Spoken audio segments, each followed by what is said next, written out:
Tony Capole was-was, takut rajanya tersinggung, tapi Takuto malah kelihatan seneng banget. Pepe di sini lalu nyeletuk kalau game-game buatan dari Takuto itu bisa dijual di Dragontan. Celetukan itu adalah pembuka yang sempurna. Takuto sadar waktunya bermain udah selesai. Sekarang waktunya negosiasi sebagai seorang raja. Selesai makan, Ato langsung to the point. Dia nanya Tony Capole kenapa repot-repot datang ke tanah terkutuk.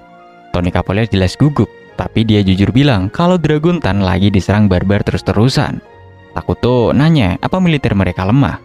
Tony Capole takut Minogra bakal nyerang kalau tahu mereka lemah. Akhirnya dia pun bohong. Dia bilang mereka masih kuat. Si Pepe yang mulutnya ember malah nyeletuk, bilang kalau Tony Capole bohong dan Dragontan sebenarnya lagi di ujung tanduk. Ato kasihan melihat Tony Capole yang pusing ngurusin Pepe. Takuto nenangin dia, bilang kalau Minogra gak niat buat perang. Tapi masalah barbar ini jadi masalah bersama. Kalau Dragontan hancur, Minogra yang mungkin bakal jadi target selanjutnya. Ngedenger itu, Tony Capole kaget sekaligus berharap. Tony Capole nanya imbalannya, ataupun langsung jawab, yaitu urat naga.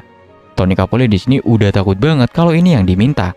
Tapi Ato bilang mereka cuma mau pengelolaan bersama. Syaratnya, Minogra punya hak eksklusif buat ngubah elemen mananya.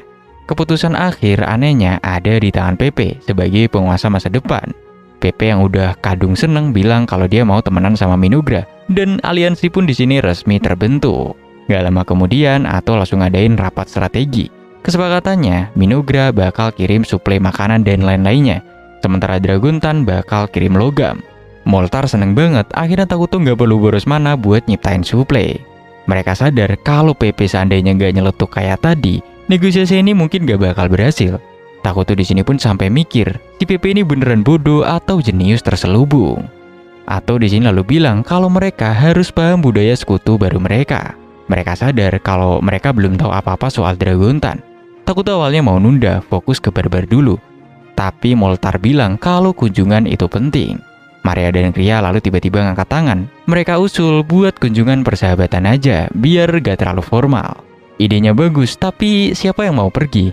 Ato di sini sebenarnya mau pergi, tapi justru dia tuh lebih penting karena dia ini adalah tangan kanannya si Takuto.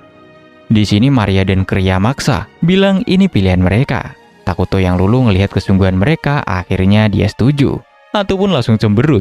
Meryl masih khawatir, tapi Takuto bilang dia udah nyiapin pengawal khusus. Selesai rapat, Takuto bingung lihat Ato masih cemberut. Maria di sini pun nyaranin Takuto buat jujur aja soal perasaannya. Takuto akhirnya ngomong ke Ato, dia minta maaf dan bilang kalau Ato itu nggak tergantikan. Ternyata cuma itu yang perlu Ato denger. Dia langsung seneng lagi dan pikirannya langsung jauh gitu.